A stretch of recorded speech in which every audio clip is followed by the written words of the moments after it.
Variance FM, de vive voix. Lionel Dajou.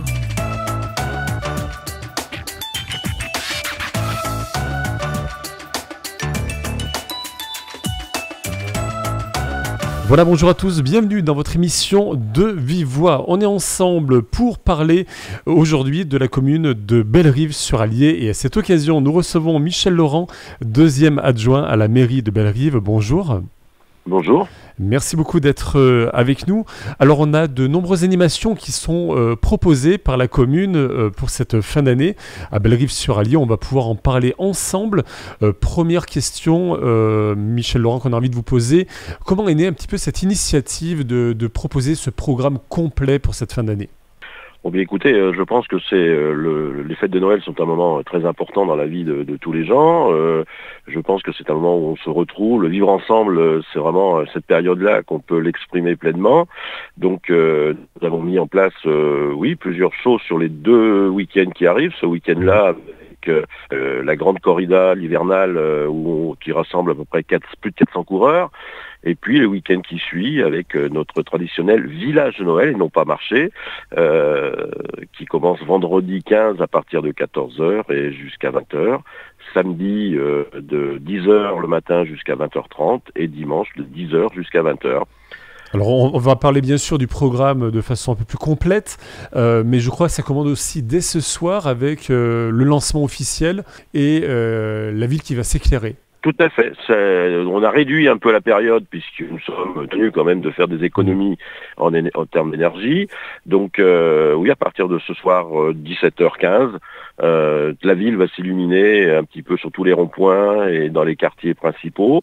Et puis la place de la Source où aura lieu le village de Noël va être aussi tout illuminé avec des nouveautés. Voilà. Donc je peux en dire plus, mais les gens découvriront ces nouveautés au niveau du parc. Alors justement, vous le disiez aussi, cette fameuse corrida qui est prévue demain samedi, est-ce que vous pouvez donc nous la présenter un petit peu ? Vous nous l'avez dit, je crois, c'est 400 participants, c'est ça généralement ? Oui, chaque année on arrive à 400, on était déjà 300 ce matin, mais la dernière journée qui est aujourd'hui, et en général c'est là que s'affolent les candidatures. Alors il y a plusieurs courses, des courses réservées aux enfants à partir de 6 ans.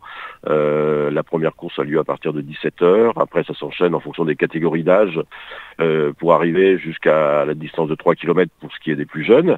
Et puis ensuite les 2 courses majeures de la soirée, à partir donc de 19h, la course des 6 km qui réunit beaucoup de monde et qui est, c'est vrai, on voit des gens déguisés en sapin de Noël ou en Père Noël et qui courent, qui sont pas là pour gagner mais qui sont là pour passer un bon moment. Et puis après l'épreuve reine de 9 km qui génère des coureurs un peu plus chevronnés, mais également des groupes, des familles, des entreprises qui viennent en équipe pour participer à cette épreuve.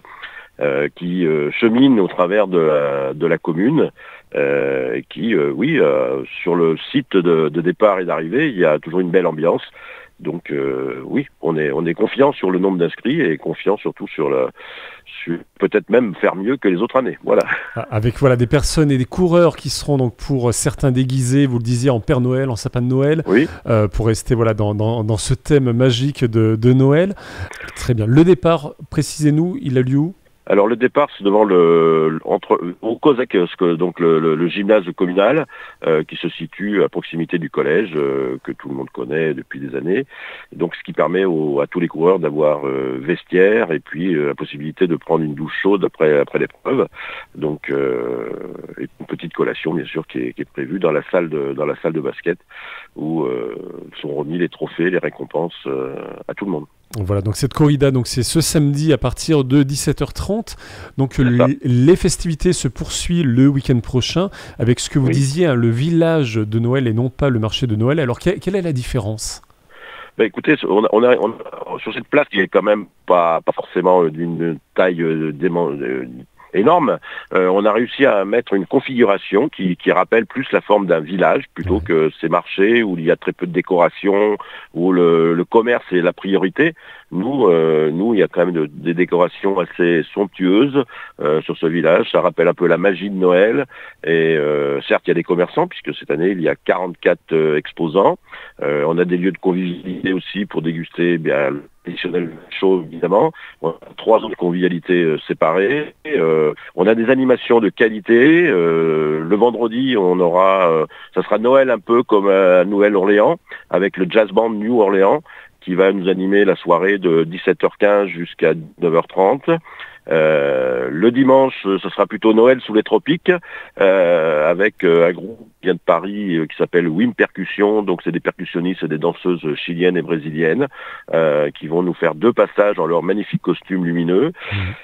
Et puis l'arrivée du Père Noël le samedi, bien entendu, qui réunit une foule considérable.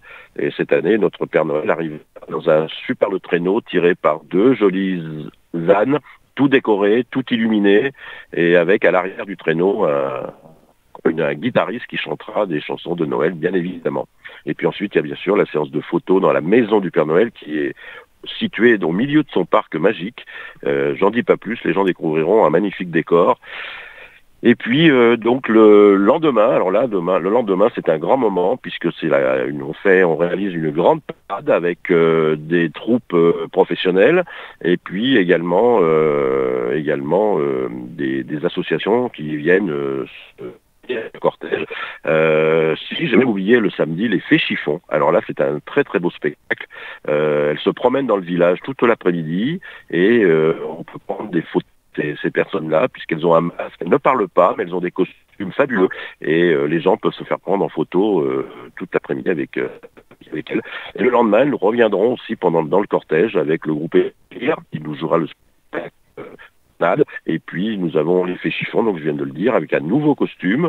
Nous avons le groupe folklorique Les Deux Bonjours. Nous avons pratiquement pour les enfants qui vont être tout illuminés autour du traîneau du Père Noël qui vont défiler. Groupe des motards qui vont être les Pères Noël à moto qui vont ouvrir le cortège. Sympa. Puis le groupe Ménidance qui vient aussi animer le parcours. Voilà, donc un gros week-end festif. Donc ça sera le week-end, on disait, du 15 au 17 décembre. Et après, les tout-petits ne sont pas non plus mis de côté, car il y a encore des animations prévues pour eux, notamment le mercredi 20 décembre. Alors, c'est le domaine culturel qui gère ce secteur-là, donc j'ai moins de précisions à vous donner là-dessus. Effectivement, les enfants continuent d'avoir des animations avec la médiathèque et le service culturel. Voilà. Tout au long des fêtes. Et puis je pensais que bien sûr sur le village de Noël, il y a le manège que les enfants attendent avec impatience. Il y a des maquilleuses, il y a la sculpteur sur ballon, il y a donc plein de choses pour que les yeux des enfants soient émerveillés pendant leur passage sur notre village. Et gravés de bons souvenirs. Donc on rappelle le lieu donc du village, c'est au Parc des Sources. Hein. Place de la Source intermittente, juste à l'entrée de la commune, après le pont Jacques Chirac. Très bien. Qu'est-ce qu'on peut souhaiter, Monsieur Michel Laurent, pour cette fin d'année aux habitants de Bellerive ? Je crois que l'on peut souhaiter bien sûr le meilleur, la santé bien entendu pour tout le monde, c'est primordial, mais je crois que dans ces temps un petit peu chahutés où la violence prend une part de plus en plus importante, eh bien je pense qu'on peut leur souhaiter d'avoir une fin d'année la plus sereine possible, la plus tranquille, la plus apaisée, et où le vivre ensemble doit prendre sa place qu'il n'aurait jamais dû quitter, qu'il faut retrouver au plus vite dans notre pays. Très bien, en tout cas voilà, n'hésitez pas à vous déplacer, chers auditeurs, du côté de Bellerive-sur-Allier dès ce week-end, le week-end prochain également. Vous pouvez retrouver, on imagine, toutes ces infos sur vos réseaux sociaux et sur la page de la commune. Hein. Tout à fait, c'est ça, oui. Sur tous les sites de communication de la commune, les réseaux, bien entendu, où l'on parle et on expose toute la programmation de ces fêtes de Noël. Très bien, merci beaucoup Michel Laurent d'avoir été avec nous. C'est moi, voilà. Je vous remercie. Et on vous souhaite de très belles fêtes. Très bien, merci pareillement. Merci. Bon, au revoir.